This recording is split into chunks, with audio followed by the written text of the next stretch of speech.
Book review series की इस तीसरे वीडियो में हम ट्रूथ विदाउट अपोलॉजी के 7वें, 8वें, 9वें और 10वें चैप्टर का अध्ययन करेंगे।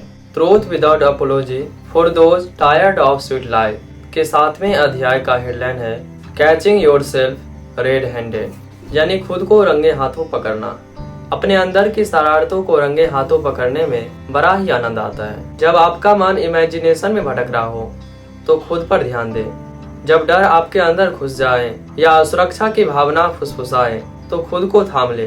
जैसे ही आप किसी मनस्थिति को देखते हैं वो अपनी पकड़ खोने लगती है। ये सभी छिपी हुई प्रवृत्तियां केवल अंधकार में ही पनपती है। ये पिशाचों की तरह है। इन पर ध्यान की रोशनी डालें और ये सिकुड़ कर दूर हो जाएंगी।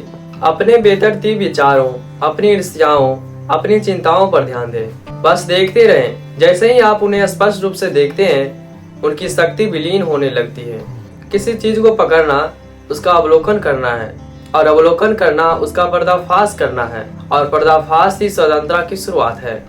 यह सरल है, इतनी सरल कि बेचैन मन को लगभग यह निराशाजनक लग सकती है, लेकिन यह दुर्लभ है क्योंकि हम अपने भीतर के अलावा हर जगह देखने को तैयार रहते हैं। और भीतर देखने का क्या मतलब है? इसका मतलब है अपने आवेगों, भावनाओं, विचारों, इच्छाओं और कार्यों को देखना। देखने के लिए कोई और अंदर नहीं है। जरा सोचिए आप कैसे जीते हैं। आपको इस बात का बिल्कुल भी अंदाजा नहीं है कि आप जो भी करते हैं वो क्यों करते हैं। आज आपका मन एक दिशा में भटकता है, कल कहीं और भटक जाता है और आप कभी रुककर यह नहीं पूछते कि यह गति क्या है, यह बेचैनी क्या है। बाहरी ताकतें लहरों की तरह आप पर टूट पड़ती हैं। प्रलोभन, डर और दबाव। मन विचलित, भ्रमित और थका हुआ रहता है, फिर भी आप अपने अंदर झांकते नहीं हैं। याद रखें, मन की कार्य प्रणाली को मन का अवलोकन करके ही समझा जा सकता है। विज्ञान के नियम कल्पना या विश्वास से नहीं बल्कि अवलोकन से आते हैं। यही बात यहाँ भी लागू होती है। खुद को एक वैज्ञानिक की तरह देखें, ईमानदारी से, धैर्य पूर्वक, बिना किसी निर्णय के। और अहंकार को भंग करना स्वयं को पुनः प्राप्त करना है। केवल एक मुक्त मन ही काम, प्रेम और परिवारों के बारे में स्पष्ट निर्णय ले सकता है। आपके मन की गुणवत्ता ही आपके जीवन की गुणवत्ता है। आपके मन की स्वतंत्रता ही एकमात्र वास्तविक स्वतंत्रता है। अपने आप को पकड़ो, अपने आप को बार बार देखो, यही मुक्ति का द्वार है। इस पुस्तक की 8वां अध्याय है stealing from your own pocket, अपने ही जेब से चोरी। इंसान खुद से झूठ बोलता है और फिर अपने ही झूठ पर यकीन कर लेता है।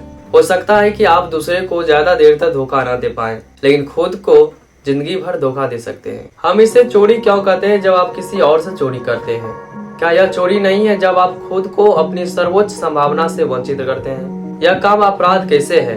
क्या हम सबसे पहले खुद के प्रति दोषी नहीं हैं? अगर मैं आपका हक छीन लूं तो आप उसे चोरी कहते हो। अगर मैं आपका घर लूट लूं तो आप सजा की मांग करते हो। लेकिन अगर मैं अपना ही घर लूट लूं तो क्या होगा? अगर मैं खुद को वो बनने से रोक लूं जिसका मैं हकदार हूं तो क्या होगा? क्या ये और भी बड़ी चोरी नहीं है? दूसरे से चोरी करने पर समाज द्वारा दंड दिया जाता है। अपने आप से चोरी करने पर जीवन स्वयं ही दंडित होता है। कुछ इसी तरह हमारे जीवन का कानून है। इस पुस्तक की 9वां अध्याय है the most dangerous wound is self inflicted. सबसे खतरनाक घाव खुद को दिया गया घाव है। अज्ञानता में किया गया चुनाव कोई चुनाव नहीं है। यह तो बस एक दुर्घटना है जो घटित होने का इंतजार कर रही है।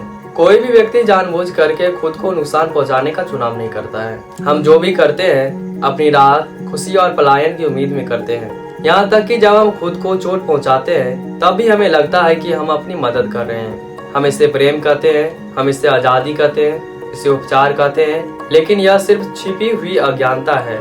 आत्मक्षति सिर्फ गोलियों या ब्लेड से नहीं होती।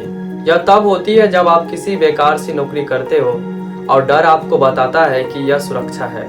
आत्मक्षति तब होती है जब आप कोई गलत फैसला कर लेते हो। यह तब अच्छा फैसला है जब आप किसी आदत के अनुसार काम करते हो और उसे अपनी स्वतंत्र इच्छा कहते हो। यह तब होता है जब आप अपने आवेगों के अनुसार काम करते हो और आप उसे अंतर्ज्ञान कहते हो। प्राचीन लोग इसे अविद्या कहते थे। स्पष्ट रूप से न देख पाना, यह न जान पाना कि आप कौन है।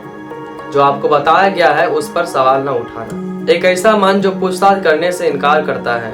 एक ऐसा अस्तित्व जो कभी भी नहीं पूछता कि मैं किसका जीवन जी रहा हूँ। एक वातानुकूलित अहंकार की तरह जीना अपने साथ की जाने वाली सबसे हिंसक चीज है और त्रासदी भी। आप इसे सामान्य कहेंगे, सफल कहेंगे और आप इसे प्रेम भी कहेंगे। इस पुस्तक की 10वीं अध्याय है द विक्टिम कार्ड। अहंकार पीड़ित बनकर अपनी पहचान बनाए रखने की कोशिश करता है। वह समाधान की बजाय सहानुभूति और स्पष्टता की बजाय नियंत्रण की तरजीह देता है। जैसे अहंकार को श्रेय लेना पसंद है, वैसे ही उसे पीड़ित बनना भी पसंद है। जब कुछ अच्छा होता है तो वो कहता है मैंने किया, जब कुछ बुरा होता है तो वो कहता है यह मेरे साथ हुआ। अच्छी चीजें मैं करता हूँ, बुरी चीजें मेरे साथ होती है। यह आश्चर्यजनक बात है। पीड़ित बनना उसका पसंदीदा पास टाइम है और ज्यादातर समय उसके पास कोई और विकल्प नहीं होता, क्योंकि बुरी घटनाएं होती रहती है।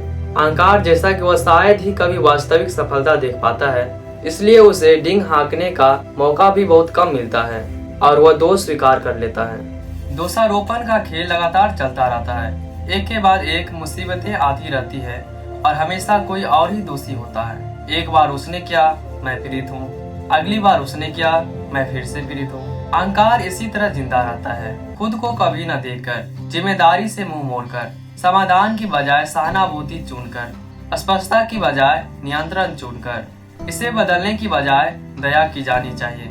यह था ट्रूथ विदाउट अपॉलजी के तीसरे वीडियो का 7वां, 8वां, 9वां और 10वां अध्याय। यदि आपको यह वीडियो अच्छा लगा हो, like this video and subscribe this channel. Be curious forever.